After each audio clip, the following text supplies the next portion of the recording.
ಒಟ್ಟಿಗೆ ನಿಂತಿದ್ದು 7 ಹಾ ಆನೆಗಳು. ಮರಿ ಇದ್ದಿದ್ದಕ್ಕೆ ನಾವು ಬಚಾವಾಗಿದ್ದೀವಿ. ಮರಿ ಇಲ್ಲ ಹಾ ಅಂದಿದ್ರೆ ಅವತ್ತು ಕತೆ.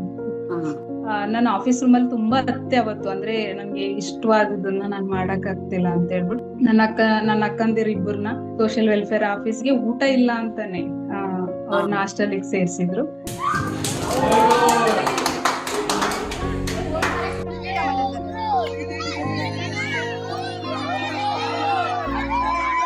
ದ ಫೆಡರಲ್ ಕರ್ನಾಟಕ ನ್ಯೂಸ್ಗೆ ಸ್ವಾಗತ. ನಾನು ಪೂರ್ಣಿಮಾ ಪರ್ಣಿಕಿಲ. ಮಾರ್ಚ್ 8 ಅಂತಾರಾಷ್ಟ್ರೀಯ ಮಹಿಳಾ ದಿನಾಚರಣೆಯನ್ನು ಆಚರಿಸ್ತಾ ಇದ್ದೇವೆ ನಾವು.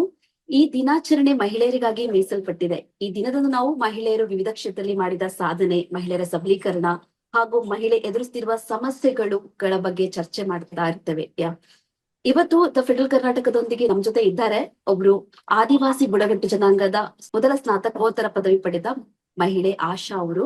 ಅವರ ಬಗ್ಗೆ ಇವತ್ತು ಅವರ ಸಾಧನೆಗಳ ಬಗ್ಗೆ ನಾವು ತಿಳಿಸಿಕೊಡೋ ಪ್ರಯತ್ನವನ್ನು ಮಾಡ್ತಾ ಇದ್ದೇವೆ. ಕಾರ್ಯಕ್ರಮಕ್ಕೆ ಸ್ವಾಗತ ಆಶಾ ಅವರೇ. Thank you so much. Asha ಅವರು ಮೂಲತಃ ಎಚ್.ಡಿ. ಕೋಟೆ ಪ್ರದೇಶದ ಒಂದು ಬುಡಕಟ್ಟು ಜನಾಂಗದಿಂದ ಬಂದವರು. ಸೊ ನಿಮ್ದು ಬಂದ ಹಾದಿ ಹೇಗಿತ್ತು ಆಶಾ ಅವರೇ? ಅಂದ್ರೆ ಬಾಲ್ಯದಿಂದ ಈ ಎಜುಕೇಶನ್ ಪಡೆಯೋ ತನಕ ನಿಮ್ಮ ಇದು ಹೇಗಿತ್ತು, ಜರ್ನಿ ಹೇಗಿತ್ತು? First of all thank you so much Federal Karnataka. ನನ್ಗೆ ಈ ಅವಕಾಶಕ್ಕಾಗಿ ನಾನು ನಿಮ್ಗೆ ಥ್ಯಾಂಕ್ಸ್ ಹೇಳಕ್ ಇಷ್ಟಪಡ್ತೀನಿ. ನನ್ನ ಹೆಸರು ಆಶಾ. ನಾನು ಮೂಲತಃ ಎಚ್.ಡಿ. ಕೋಟೆ ತಾಲೂಕಿನ ಎರವ ಆದಿವಾಸಿ ಸಮುದಾಯಕ್ಕೆ ಸೇರಿದವಳಾಗಿದ್ದೀನಿ. ಆ ನಂದು ಫ್ಯಾಮಿಲಿ ಬ್ಯಾಕ್ ಗ್ರೌಂಡ್ ಹೇಳ್ಬೇಕು ಅಂತ ಹೇಳಿದ್ರೆ, ನಂದು ಜೀವನ ಎಲ್ಲ ಸಿಂಗಲ್ ಪೇರೆಂಟಿಂಗ್ ಅಲ್ಲಿ ಆಗಿತ್ತು. ಅಂದ್ರೆ ನನ್ಗೆ 3 ವರ್ಷ ಇದ್ದಾಗ ನಮ್ ತಂದೆ 3 ವರ್ಷ. ಕಂಟಿನ್ಯೂಸ್ 4ನೇ ಹೆಣ್ಮಗ್ಳು ಅಂತ ಹೇಳಿ ಹೇಳ್ದೆ ಕೇಳ್ದೆ ಮನೆ ಬಿಟ್ಟು ಹೋಗಿತ್ತು. ಓ, ಅಂದ್ರೆ ಸೊ ನೀವ್ ಹೆಣ್ಮಕ್ಳು ಅದಕ್ಕೋಸ್ಕರ 4 ಜನ ಹೌದು ಹೆಣ್ಮಕ್ಳೇ ನೀವು? ಹೌದು. ಓಕೆ. 4ನೇಲಿ ನನ್ನ ಅಕ್ಕ ಒಬ್ರು ಅಂದ್ರೆ ಬೈ ಬರ್ತ್ ತೀರ್ಕೊಂಡ್ರು. ನಾನ್ 4ನೇ ಹೆಣ್ಮಗ್ಳು. ಹಾ ಹಾ ಹಾ ಸೊ ಹಂಗಾಗಿ ನಮ್ ತಂದೆ ಬಿಟ್ಟು ಹೋಗಿದ್ದು ನಮ್ಮನ್ನ. ಸೊ ಅದಾದ್ಮೇಲೆ ನಾವು ಫುಲ್ ಫ್ಯಾಮಿಲಿ ಬಂದು ನಮ್ಮ ತಾತನ್ ಮನೆಗೆ ಶಿಫ್ಟ್ ಆಗಿದ್ದು. ಅಮ್ಮನ್ ಮನೆಗೆ. ಅದು ಎಚ್.ಡಿ. ಕೋಟೆ ತಾಲೂಕಿನ ಅಂಕನಾಥಪುರ ಗ್ರಾಮ ಅಂತ ಒಂದು ಸಣ್ಣ ಟ್ರೈಬಲ್ ವಿಲೇಜ್. ಅಲ್ಲಿಗೆ ನಾವು ಶಿಫ್ಟ್ ಆಗಿದ್ದು. ಅದಾದ್ಮೇಲೆ ನಂದು ಬಾಲ್ಯದ ಏನೆಲ್ಲ ನೆನಪುಗಳಿದೆ ಅದೆಲ್ಲ ನಮ್ದು ಅಂಕನಾಥಪುರದಲ್ಲೇ ಇರೋದು. ತುಂಬಾ ಅಂದ್ರೆ ತುಂಬಾ ಕಷ್ಟದಲ್ಲಿ, ಅಂದ್ರೆ ನಮ್ಮ ಅಮ್ಮನಿಗೆ 4 ಜನ ತಮ್ಮಂದಿರು. ಹೆಣ್ಮಕ್ಳು. ನನ್ನ ಅಜ್ಜಿ ನಮ್ಮ ಅಮ್ಮನ ಬಗ್ಗೆ ಯೋಚನೆ ಮಾಡಿ ತೀರ್ಕೊಂಡ್ಬಿಟ್ರು. 4 ಜನ ತಮ್ಮಂದಿರ ಜೊತೆಗೆ ನನ್ನ ತಾತ, ನಾವು 5 ಜನ, ಟೋಟಲ್ 10 ಜನ ನಾವು ಒಂದು ಮನೇಲಿ ಇದ್ವಿ. ಒಂದು ಸಣ್ಣ ಮನೆ. ಅಂದ್ರೆ ಇದು ಹಾಡಿಯಲ್ಲೇ ಇತ್ತು ಮನೆ ನಿಮ್ದು? ಆಗಲ್ಲ, ಅದನ್ನ ಒಂದು ಒಳಗಡೆನೆ ಇತ್ತು. ಯಾರು ಅನಾಥ ಅನ್ನೋ ಕಲ್ಪನೆ ಇರಲ್ಲ. ಸೊ ಅನಾಥ ಅನ್ನೋ ಯಾವುದೇ ಪರಿಭಾಷೆ ಇರ್ಲಿಲ್ಲ. ಬಟ್ ನಮ್ಮ ಮಾವ ಮತ್ತೆ ನಮ್ಮ ತಾತ ಅವರೆಲ್ಲ ನಮ್ಮನ್ನ ತುಂಬಾ ಚೆನ್ನಾಗಿ ನೋಡ್ಕೊಂಡ್ರು. ತುಂಬಾ ಬಡತನ. ಯಾಕೆ ಬಡತನ ಅಂತ ಹೇಳಿದ್ರೆ, 10 ಜನಕ್ಕೆ ಅಡಿಗೆ ಮಾಡ್ಬೇಕಿತ್ತು ಒಂದ್ ಟೈಮ್ಗೆ. ಮುಂಚೆ ನಾಗರಹೊಳೆ ಫಾರೆಸ್ಟ್ ಗೆ ನಾವು ತುಂಬಾ ಹತ್ರದಲ್ಲಿ ಇದ್ದಿದ್ದಾಗ ಅಲ್ಲಿ ಬೌಂಡ್ರೀಸ್ ಎಲ್ಲ ಏನು ಇರ್ಲಿಲ್ಲ. ಸೊ ತುಂಬಾ ಕಾಡು ಪ್ರಾಣಿಗಳ ಅವಳಿಂದ ನಮ್ದು ಏನೆಲ್ಲ ನಾವು ಬೆಳಿತಿದ್ವಿ ಅದು ಹಾಳಾಗ್ತಿತ್ತು. ಭತ್ತ ಆಗಿರ್ಬೋದು, ರಾಗಿ ಆಗಿರ್ಬೋದು, ತೊಗರಿ ಆಗಿರ್ಬೋದು, ಅದೆಲ್ಲ ಹಾಳಾಗೋದು. ಆಮೇಲೆ ತುಂಬಾ ಮಳೆ. ನಾವು ಕಾಡಿಂದ ಜಸ್ಟ್ 3 ಕಿಲೋಮೀಟರ್ ಅಷ್ಟೇ ನಮ್ದು ವಿಲೇಜ್ ಇರೋದು. ಸೊ ತುಂಬಾ ಮಳೆ ಇರೋ ಕಾರಣಕ್ಕೆ ಬೆಳೆ ನಾಶ ಆಗ್ತಾ ಇತ್ತು. ಹಂಗಾಗಿ ನಮ್ಗೆ ಒಂದು ಒಂದು ವರ್ಷಕ್ಕೆ ಬೇಕಾದಂತ ಇಡೀ ಆಹಾರ ಸಾಮಗ್ರಿಗಳನ್ನ ಸ್ಟೋರ್ ಮಾಡಿ ನಾವು ಹೊಟ್ಟೆ ತುಂಬಾ ಅನ್ನೋ ವ್ಯವಸ್ಥೆ ಇರ್ಲಿಲ್ಲ.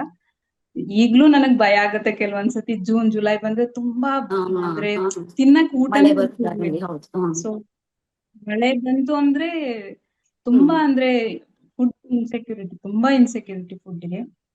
ನನ್ನ ಅಕ್ಕಂದಿರ್ ಇಬ್ಬರನ್ನ ಸೋಷಿಯಲ್ ವೆಲ್ಫೇರ್ ಆಫೀಸ್ಗೆ ಊಟ ಇಲ್ಲ ಅಂತಾನೆ ಅವ್ರನ್ನ ಹಾಸ್ಟೆಲ್ಗೆ ಸೇರ್ಸಿದ್ರು. ನಾನು ಮತ್ತೆ ನನ್ನ ತಮ್ಮ ಮನೇಲಿ ಆಶ್ರಮ ಶಾಲೆಯಲ್ಲಿ ಓದಿದ್ದು. ನಂದು ಎಜುಕೇಶನ್ ಎಲ್ಲ 1 to 4th. ಅದಾದ್ಮೇಲೆ ನಾನು 1 to 4th ತನಕ ಒಂದ್ secure life, tribal village, tribal ಮಕ್ಕಳ ಜೊತೆನೆ ಒಡನಾಟ ಇದೆಲ್ಲ. ಸೊ 1 to 4th ತನಕ ಹೆಂಗೋ ಒಂದ್ ಬೇಸಿಕ್ ಎಜುಕೇಶನ್ ಮುಗಿತಿತ್ತು. ಆಮೇಲೆ ಏನ್ ಮಾಡ್ತಾ ಇತ್ತು ಅಂತ ಹೇಳಿದ್ರೆ, ಸೆಕ್ಯೂರಿಟಿ ಪರ್ಪಸ್ಗೋಸ್ಕರ ಎಲ್ಲಾ ಹೆಣ್ಮಕ್ಳನ್ನು ಸ್ಕೂಲಿಂದ ಡ್ರಾಪ್ ಔಟ್ ಮಾಡ್ಸೋರು. ಒಂದು ಹೆಣ್ಮಕ್ಳೆಲ್ಲ ಇಲ್ಲ ಬಾಂಬೆ ಇಲ್ಲ ಮಂಗ್ಳೂರ್ಗೆ ಡೊಮೆಸ್ಟಿಕ್ ವರ್ಕ್ಗೆ ಹಾಕ್ಬಿಡೋರು, ಇಲ್ಲ ಕೂಲಿ ಕಾರ್ಮಿಕರಾಗಿ ದುಡಿಯೋ ಪರಿಸ್ಥಿತಿ. ಅವಾಗ ಅಲ್ಲಿಂದ ನುಸುಳ್ಕೊಂಡ್ ಬಂದಂತದ್ದು ನಾವು, ನನ್ನ ಅಕ್ಕ 3 ಜನ. ಸ್ವಲ್ಪ ಎಜುಕೇಶನ್ ಅಂದ್ರೆ ಓದ್ಬೇಕು ಅನ್ನೋ ತರ.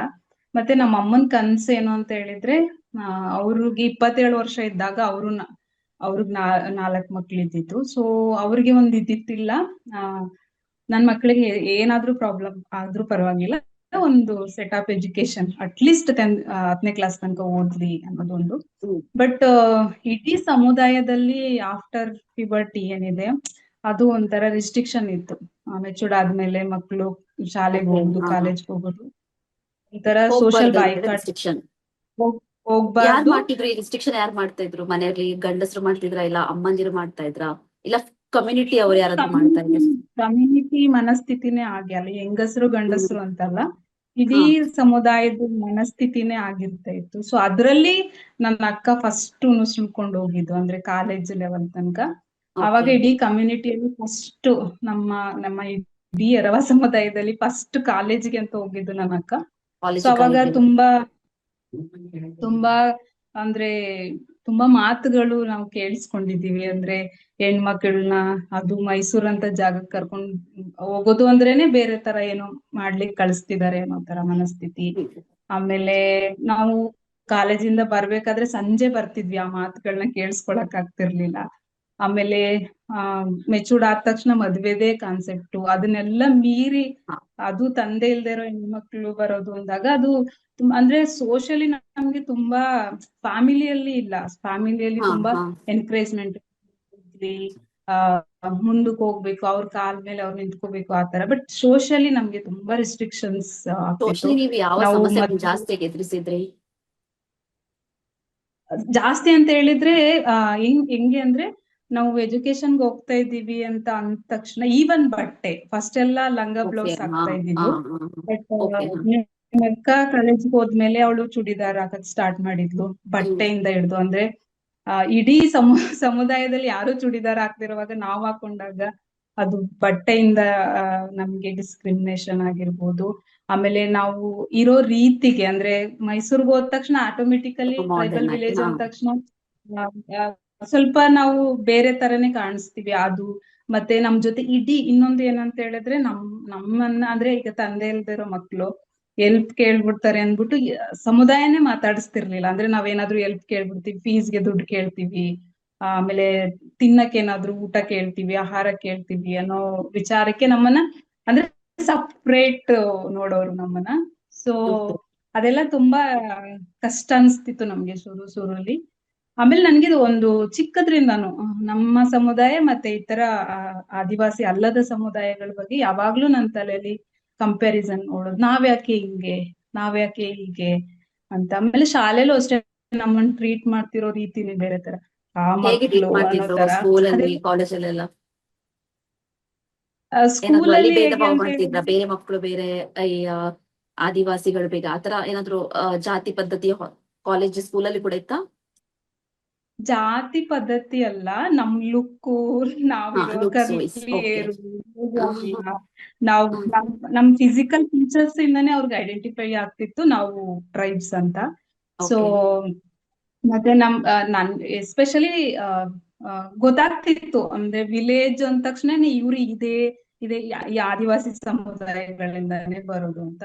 ಮತ್ತೆ ನಮ್ಮಲ್ಲಿ ಆ ಹುಡುಗರಾಗಿರ್ಬೋದು ಹುಡುಗಿರಾಗಿರ್ಬೋದು ಆ ತುಂಬಾ ರೆಗ್ಯುಲರ್ ಅಟೆಂಡೆನ್ಸ್ ಇರಲ್ಲ. ಯಾಕಂದ್ರೆ ಆ ಓರಲ್ ಈಗ ಫಾರ್ಮಲ್ ಎಜುಕೇಶನ್ಗೆ ಅಡ್ಜಸ್ಟ್ ಆಗ್ತಾ ಇರಲ್ಲ. ಸೊ ಹಂಗಾಗಿ ಆ ಯಾವಾಗ್ಲೋ ಸ್ಕೂಲ್ಗೆ ಬರೋದು. ಆಮೇಲೆ ಈಗ ಸೀಸನ್ ಅಲ್ಲಿ especially November to April coffee seasons ಇರುತ್ತೆ, ಅವಾಗ ಮನೇಲಿ ಯಾರು ಪೇರೆಂಟ್ಸ್ ಇರಲ್ಲ.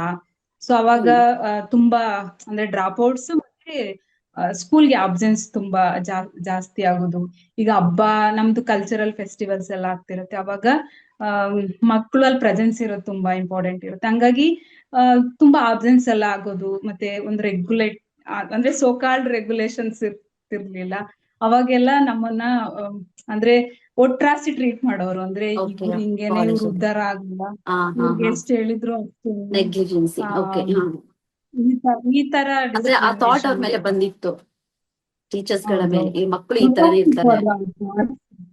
ಹೌದು ಓಕೆ. ಗೊತ್ತಾಗ್ತಿತ್ತು, ಥಾಟ್ಸ್ ಗೊತ್ತಾಗ್ತಿತ್ತು. ಮತ್ತೆ ನನಗೆ ಅಂದ್ರೆ ನಾನ್ ಸ್ವಲ್ಪ ನನ್ಗೆ ಒಂದು 4 ಇಯರ್ ಇದ್ದಾಗ ನಾನು ಮಾಲ್ನ್ಯೂಟ್ರಿಷನ್ ಆಗಿದ್ದು. ಅಂದ್ರೆ ಮಾಲ್ನ್ಯೂಟ್ರಿಷನ್ ಬೇಬಿ ತರ ನನ್ಗೆ ಹೊಟ್ಟೆ ಎಲ್ಲ ದಪ್ಪ ಆಗಿ ಕೈ ಕಾಲೆಲ್ಲ ಸಣ್ಣ ಆಗಿ ನನ್ ಫಿಸಿಕಲಿ ಅಷ್ಟು ಸ್ಟ್ರೆಂತ್ ಇರ್ಲಿಲ್ಲ ನನ್ಗೆ. ಸೊ ಅವಾಗ ನನ್ಗೆ ಫಿಸಿಕಲ್ ವರ್ಕ್ ಜಾಸ್ತಿ ಆಗ್ತಿರ್ಲಿಲ್ಲ. ನಾ 5ನೇ ಕ್ಲಾಸಿಗೆಲ್ಲ ನಮ್ಮಲ್ಲಿ ಸಾಮಾನ್ಯ ಅಂದ್ರೆ ಕೃಷಿ ಕೂಲಿ ಕಾರ್ಮಿಕರಾಗಿ ಹೋಗೋದು ಸಾಮಾನ್ಯ ಅವಾಗ.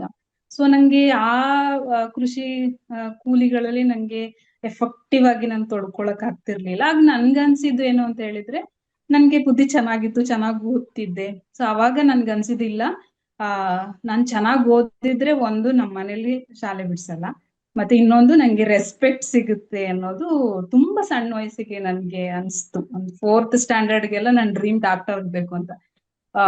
ಅಂದ್ರೆ ಒಂದ್ 4ನೇ ಕ್ಲಾಸ್ ಅಷ್ಟೊತ್ತಿಗೆ ನಂಗೆ ಆ ಮೆಚುರಿಟಿ ಬಂದಿತ್ತು. ಅಂದ್ರೆ ನಾನು ಚೆನ್ನಾಗ್ ಓದ್ಬೇಕು, ಚೆನ್ನಾಗ್ ಓದಿದ್ರೆ ನಾನು ಶಾಲೆ ಬಿಡ್ಸಲ್ಲ, ಚೆನ್ನಾಗ್ ಓದಿದ್ರೆ ನಾನು ಈ ತರ ಕೂಲಿ ಕೆಲ್ಸಕ್ಕೆ ಬಿಸಿಲಲ್ಲಿ ಹೋಗೆಲ್ಲ ಕೆಲಸ ಮಾಡಕ್ ಆಗಲ್ಲ ಅನ್ನೋದು ಇದು. ನಂದು ಬಾಲ್ಯದಲ್ಲಿ ಒಂಥರ ಮಿಕ್ಸ್ಡ್, ಅಂದ್ರೆ ತುಂಬಾ ಚಾಯ್ಸಸ್ ಇರುತ್ತೆ ಟ್ರೈಬಲ್ ಮಕ್ಳಿಗೆ.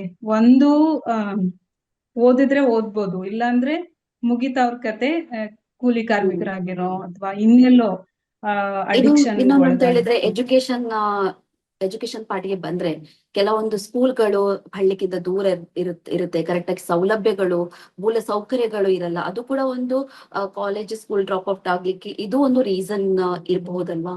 ಏನ್ ಹೇಳ್ತೀರಿ ಇದ್ರ ಬಗ್ಗೆ? ಖಂಡಿತ. ಯಾಕಂದ್ರೆ ನನ್ನ ಏಜ್ ಅಲ್ಲಿ ತುಂಬಾ ಹುಡುಗಿರು ಎಸ್ಪೆಷಲಿ ಹುಡುಗಿರ್ ಡ್ರಾಪ್ ಔಟ್ ಆಗ್ಲಿಕ್ಕೆ ಕಾರಣ, ಒಂದು 1 to 4 ನಾವು ಆಶ್ರಮ ಶಾಲೆಯಲ್ಲಿ ಎಜುಕೇಶನ್ ಮುಗಿದ ತಕ್ಷಣ 5th ಅಂತರ್ಸಂತೆಗೆ ಹೋಗ್ಬೇಕಾಗಿತ್ತು. ಅದು ಒಂದ್ ಸೈಡ್ 3 ಕಿಲೋಮೀಟರ್, ಒಂದ್ ಸೈಡ್ ನಡೀತೀನಿ ಅಂದ್ರೆ 3 kilometre, bus up and down ಯಾವ ಸೌಕರ್ಯ ಇಲ್ಲ, ವೆಹಿಕಲ್ಸ್ ಗಳು ಆತರ ಏನೂ ಇಲ್ಲ. ಓಕೆ, ಸೈಕಲ್ ಕೂಡ ಇಲ್ಲ. ಹೋಗ್ಬೇಕು, ನಮ್ಗೆ ನಡ್ಕೊಂಡೇ ಹೋಗ್ಬೇಕು, ಬ್ಯಾಗ್ ಹೊತ್ಕೊಂಡ್ ನಡ್ಕೊಂಡೇ ಹೋಗ್ತಿದ್ವಿ. ಮತ್ತೆ ಅದ್ರಲ್ಲಿ ಏನು ಅಂತ ಹೇಳಿದ್ರೆ ಅಂದ್ರೆ ನಾವು ಎಲ್ಲಿಂದ ಹೋಗ್ತಾ ಇದೀವಿ ಅನ್ನೋದು, ನಮ್ ಸರೌಂಡಿಂಗ್ ಇರೋ ವಿಲೇಜ್ ಎಲ್ಲ ಸ್ವಲ್ಪ land holding communities, dominate communities ಇರೋದು. ಸೊ ಹಾಗಾಗಿ ಅಂದ್ರೆ ಸೆಕ್ಯೂರಿಟಿ ಇರಲ್ಲ ಅನ್ನೋದು ಒಂದು ಭಯ ಪೇರೆಂಟ್ಸ್ ಅಲ್ಲಿ. ಅಂದ್ರೆ ಆಫ್ಟರ್ ಪ್ಯೂಬರ್ಟಿ ಹೆಣ್ಮಕ್ಳು ನಡ್ಕೊಂಡು ಹೋಗ್ತಾರೆ ಅಂತ ಹೇಳಿದ್ರೆ ಆ ಸೆಕ್ಯೂರಿಟಿ ಇರಲ್ಲ ಅನ್ನೋದು ಒಂದು. ಇನ್ನೊಂದು ಕಾಡು ಪ್ರಾಣಿಗಳು, 3 ಕಿಲೋಮೀಟರ್ ಅಷ್ಟೇ ನಮ್ದು ನಾಗರಹೊಳೆ ಫಾರೆಸ್ಟ್ ಇದ್ದಿದ್ದು. ಸೊ ಅಲ್ಲಿ ಸಂಜೆ 4:15ಗೆಲ್ಲ ಆನೆ ಬರೋದು, ಮತ್ತೆ ಚಿರತೆಗಳು ಬರೋದು. ಸೊ ಆ ಸೇಫ್ಟಿ ಪರ್ಪಸ್ಗೋಸ್ಕರ ರಿಸ್ಕ್ ತಗೋತಿರ್ಲಿಲ್ಲ ಪೇರೆಂಟ್ಸ್, ಆಲ್ಮೋಸ್ಟ್ ರಿಸ್ಕ್ ತಗೋತಿರ್ಲಿಲ್ಲ. ನಮ್ ಫ್ಯಾಮಿಲಿಲಿ ಏನು ಅಂತ ಹೇಳಿದ್ರೆ ಸಾಟರ್ಡೆ ಎಲ್ಲ ನಮ್ಮನ್ ಬಿಡಕ್ ಬರೋರು. ನಾನು 5th ಸ್ಟ್ಯಾಂಡರ್ಡ್ ಅಲ್ಲಿ 7 ಆನೆ ಕೈಲಿ ಸಿಕ್ಕಾಕೊಂಡು ತಪ್ಪಿಸ್ಕೊಂಡು ಬದುಕಿದ್ದು. ಸೊ ಆತರ ರಿಸ್ಕ್ ತಗೊಳಕ್ಕೆ ಆನೆಗಳನ್ನ ದಾಳಿ ಮಾಡ್ಲಿಕ್ಕೆ ಅದಕ್ಕೆ ಒಟ್ಟಿಗೆ ನಿಂತಿದ್ದು 7 ಆನೆಗಳು. ಮರಿ ಇದ್ದಿದ್ದಕ್ಕೆ ನಾವು ಬಚಾವಾಗಿದ್ದೀವಿ, ಮರಿ ಇಲ್ಲ ಅಂದಿದ್ರೆ ಅವತ್ತು ಕತೆ. ಕಾಡಾನೆಗಳು. ಹೌದು. ಸೊ ನೀವು ಅಲ್ಲಿಂದ ನಿಮ್ದು ಕಾಲೇಜು ಆಮೇಲೆ ಪೋಸ್ಟ್ ಗ್ರಾಜುಯೇಷನ್ ಅಲ್ಲಿ ನೀವು ಮೈಸೂರು ಯೂನಿವರ್ಸಿಟಿಯಲ್ಲಿ ಪೋಸ್ಟ್ ಗ್ರಾಜುಯೇಷನ್ ಮಾಡಿದಲ್ವಾ, MSW? ಓಕೆ, ಅಲ್ಲಿಯ ಜರ್ನಿ ಹೇಗಿತ್ತು? ಅಂದ್ರೆ ಹೇಗೆ ನೀವು ಮನೆ ಮತ್ತೆ ಕಾಲೇಜ್ ಅನ್ನು ಹೇಗೆ ಬ್ಯಾಲೆನ್ಸ್ ಮಾಡಿದ್ರಿ? ಟ್ರಾವೆಲ್ ಇರ್ಬೋದು, ಹೇಗೆ ಇದ್ ಮಾಡಿದ್ರಿ? ಹಾಸ್ಟೆಲ್ ಇದ್ರ, ಏನ್ ಮಾಡಿದ್ರಿ? ನಾನು 10th ಆದ್ಮೇಲೆ ನಮ್ಮಲ್ಲಿ HD ಕೋಟೆ ತಾಲೂಕಲ್ಲಿ ಅಷ್ಟು ಫೆಸಿಲಿಟೀಸ್ ಇರ್ಲಿಲ್ಲ 2005 ಅಲ್ಲಿ. ಅಂದ್ರೆ ಒಂದೇ ಗವರ್ಮೆಂಟ್ ಕಾಲೇಜ್ ಇದ್ದಿದ್ದು. ಮತ್ತೆ ನಮ್ಮಲ್ಲಿ ಅದೇ ಬಸ್ 7 ಗಂಟೆಗೆ ಒಂದು ಬಸ್, ಅದು ತುಂಬಾ ರಶ್. ಮತ್ತೆ 7 ಗಂಟೆಗೆ ಸೇಫ್ಟಿ ಇರ್ತಿರ್ಲಿಲ್ಲ, ಎಸ್ಪೆಷಲಿ ಆನೆಗಳು ತುಂಬಾ ಕಾಟ ಇದ್ರಿಂದ. ಮತ್ತೆ ಎವ್ರಿ ಡೇ ಯಾರಾದ್ರೂ ಒಬ್ರು ಮನೆಯಿಂದ ಬಂದ್ಬಿಟ್ಕೊಡ್ಬೇಕು. ಎಸ್ಪೆಷಲಿ ಮಳೆಗಾಲ ಅಪ್ ಟು ಆಗಸ್ಟ್ ತನಕ ತುಂಬಾ ಪೀಕ್ ಆನೆದು ದಾಳಿ. ಸೊ ಹಂಗಾಗಿ ನಮ್ಮ ಮನೇಲಿ ಆಲ್ರೆಡಿ ಮೈಸೂರಲ್ಲಿ ಎಜುಕೇಶನ್ ಮಾಡ್ತಿದ್ರಿಂದ, ಮತ್ತೆ ನಂದು ಇಡೀ ನಮ್ಮ ಕ್ಲಾಸ್ ಅಲ್ಲಿ ನಂದು ಹುಡುಗಿರಲ್ಲಿ ಫಸ್ಟ್ ಕ್ಲಾಸ್, ಅದೊಂದು ಜೋಶು. ಸೊ ಮೈಸೂರ್ಗ್ ಸೇರ್ಕೊಳ್ಳೋಣ ಅಂತ ಹೇಳ್ಬಿಟ್ಟು ನಾನು ಮೈಸೂರ್ಗೆ ಮಾರಾಣಿಸ್ ಮತ್ತೆ ಪೀಪಲ್ ಪಾರ್ಕ್ಸ್ 2 ಕಾಲೇಜ್ಗೆ ಅಪ್ಲಿಕೇಶನ್ ಹಾಕಿದ್ದು. ಸೊ ಮಾರಾಣಿಸಲ್ಲಿ ಸಿಗ್ಲಿಲ್ಲ ಸೈನ್ಸ್ಗೆ, ತುಂಬಾ ಸ್ಕೋಪ್ ಇರೋದು, ಹೆಚ್ಚು ಪರ್ಸೆಂಟೇಜ್ ಇರೋರ್ಗೆ ಅಲ್ಲಿ, ಅಂದ್ರೆ 500 ಮೇಲ್ ಇರೋರ್ಗೆಲ್ಲ. ಸೊ ಪೀಪಲ್ ಪಾರ್ಕ್ ಕಾಲೇಜಲ್ಲಿ ನನ್ಗೆ ಸೀಟ್ ಸಿಕ್ತು. ಸೊ ನಾನು ಅಲ್ಲಿ ಎಜುಕೇಶನ್ ಸೇರ್ಕೊಂಡೆ, ಸೈನ್ಸ್ ಸೇರ್ಕೊಂಡೆ ಅಪ್ ಟು ಆಗಸ್ಟ್ ತನಕ. ಆಮೇಲೆ ಮನೆಯಲ್ಲಿ ಪರಿಸ್ಥಿತಿ ಚೆನ್ನಾಗಿರ್ಲಿಲ್ಲ, ಅಂದ್ರೆ ಅಮ್ಮ ಒಬ್ಬರೇ ದುಡಿಮೆ ಮಾಡ್ತಿದ್ದಿದ್ದು. ನಾವು ಆಕ್ಚುಲಿ ನಮ್ ತಾತ ಅವ್ರ ಫ್ಯಾಮಿಲಿಯಿಂದ ಸಪ್ರೇಟ್ ಇದ್ವಿ. ಅಕ್ಕ ಹಾ ಹಾ ಓದ್ತಾ ಇದ್ರು, ಅಮ್ಮನೂ ಓದ್ತಾ ಇದ್ದ. ಸೊ ಅಮ್ಮ ಒಬ್ರು ಕೂಲಿ ಅಂದ್ರೆ ಕೂಲಿ ಮಾಡಿ ನಮ್ಗೆಲ್ಲ ಸಪ್ಲೈ ಮಾಡಷ್ಟು ಆಗ್ತಿರ್ಲಿಲ್ಲ. ಸೊ ಆಗ ನಾನು ಆಗಸ್ಟ್ ಅಲ್ಲಿ ಕಾಂಬಿನೇಷನ್ ಚೇಂಜ್ ಮಾಡ್ಕೊಂಡೆ. ಅಂದ್ರೆ ಫೀಸ್, ಬುಕ್, ಟ್ಯೂಷನ್ಸ್ ಹಾ ಹಾ ಹಾ. ಇದೆಲ್ಲ ತಗೊಳಕ್ ಆಗಲ್ಲ. ಆಮೇಲೆ ಜೂನ್ ನಾನು ಆಗಸ್ಟ್ ಅಂದ್ರೆ ಮುಗೀತು, ನಿಮ್ಗೆ ಎಜುಕೇಶನ್ ಸೆಪ್ಟೆಂಬರ್ ಯಾವುದೇ ಅಲ್ಲಿ ರೀತಿಯ ಸರ್ಕಾರದ ಕೊಡುಗೆ ಕೊಟ್ಟೆ, ಸರ್ಕಾರ ಸವಲತ್ತುಗಳು ಕೊಟ್ಟಿಲ್ಲ? ಈಗ ನಿಮ್ಗೆ ಸೈನ್ಸ್ ಮಾಡ್ಬೇಕು ಅಂತ ಇತ್ತು, ಇದಕ್ಕೆ ಯಾವ ರೀತಿಯಿಂದ ನಿಮ್ಗೆ ಹೆಲ್ಪ್ ಆಗ್ಲಿಲ್ವಾ? ಯಾರು ಕೂಡ ಹೆಲ್ಪ್ ಮಾಡ್ಲಿಲ್ವಾ? ಯಾವ ಆರ್ಗನೈಸೇಷನ್ ಸಪೋರ್ಟ್ ಮಾಡಿಲ್ಲ, ಮತ್ತೆ ಯಾವ ಸರ್ಕಾರನು ಸಪೋರ್ಟ್ ಮಾಡಿಲ್ಲ. ನೀವು ಟ್ರೈ ಫುಲ್ ಮಾಡಿದ್ರಾ ಅಟ್ಲೀಸ್ಟ್? ಇಂಡಿಪೆಂಡೆಂಟ್ ಆಗಿ. ಇಲ್ಲ, ತುಂಬಾ ಆರ್ಗನೈಸೇಷನ್ಸ್ ಇತ್ತು, ಎಲ್ರಿಗೂ ಗೊತ್ತಿತ್ತು ಹೆಣ್ಮಕ್ಳು ಓದ್ತಿದ್ದಾರೆ ಅಂತ. ಬಟ್ ಅವಾಗ ಎಜುಕೇಶನ್ ಸೆಕ್ಟರ್ಗೆ ಆಫ್ಟರ್ 10th ಸಪೋರ್ಟ್ ಮಾಡ್ತಿದ್ವು ಆರ್ಗನೈಸೇಷನ್ಗಳು. HD ಕೋಟೆಲ್ ತುಂಬಾ ಕಡಿಮೆ. ಸೊ ಯಾರು ಇನಿಷಿಯೇಟಿವ್ ತಗೊಂಡಿಲ್ಲ, ಮತ್ತೆ ನಾವೂನು ಅಪ್ರೋಚ್ ಮಾಡಕ್ ಹೋಗಿಲ್ಲ. ಅಂದ್ರೆ ಅಮ್ಮನೇ ಎಲ್ಲ ನೋಡ್ಕೊತಾ ಇದ್ರು, ಮತ್ತೆ ಮಾವ ಸ್ವಲ್ಪ ಸಪೋರ್ಟ್ ಮಾಡ್ತಾ ಇದ್ರು. ಹಂಗಾಗಿ ಪ್ರತಿಧ್ವನಿ ಅಂತ ಹೇಳಿ ಒಂದು ಸಂಸ್ಥೆ ಇದೆ ಮೈಸೂರಲ್ಲಿ. ಅದ್ರಲ್ಲಿ ರಾಮಕೃಷ್ಣ ಅನ್ನೋರು ಬೈ ಮಿಸ್ ಆಗಿ ಜೇನುಕುರುಬರು ಆಡಿಗೆ ಹೋಗ್ಬೇಕಿತ್ತು, ಬೈ ಮಿಸ್ ಆಗಿ ನಮ್ಮೂರ್ಗ್ ಬಂದು ನಮ್ಮೂರಲ್ಲಿ ನಮ್ಮನೆ ಕಾರ್ನರ್. ಸೊ ಅಡ್ರೆಸ್ ಕೇಳಿದ್ದಾರೆ, ಅವ್ರಿಗೆ ತುಂಬಾ ಬಾಯಾರಿಕೆ ಮತ್ತೆ ಹಸಿವಾಗಿದೆ. ಆಗ ಅಮ್ಮ ಕರೆದು ಅವ್ರಿಗೆ ನೀರ್ ಕೊಟ್ಟು, ಮನೇಲೇನೋ ಬ್ರೆಡ್ ಇತ್ತಂತೆ ಅದನ್ನ ಕೊಟ್ಟಿದ್ದಾರೆ. ಆಮೇಲೆ ಮನೆ ಬಗ್ಗೆ ವಿಚಾರಿಸಿದ್ದಾರೆ, ಅವರು ಏನ್ ಮಾಡ್ತಿದ್ದಾರೆ ಮಕ್ಳೆಲ್ಲ ಅಂತ.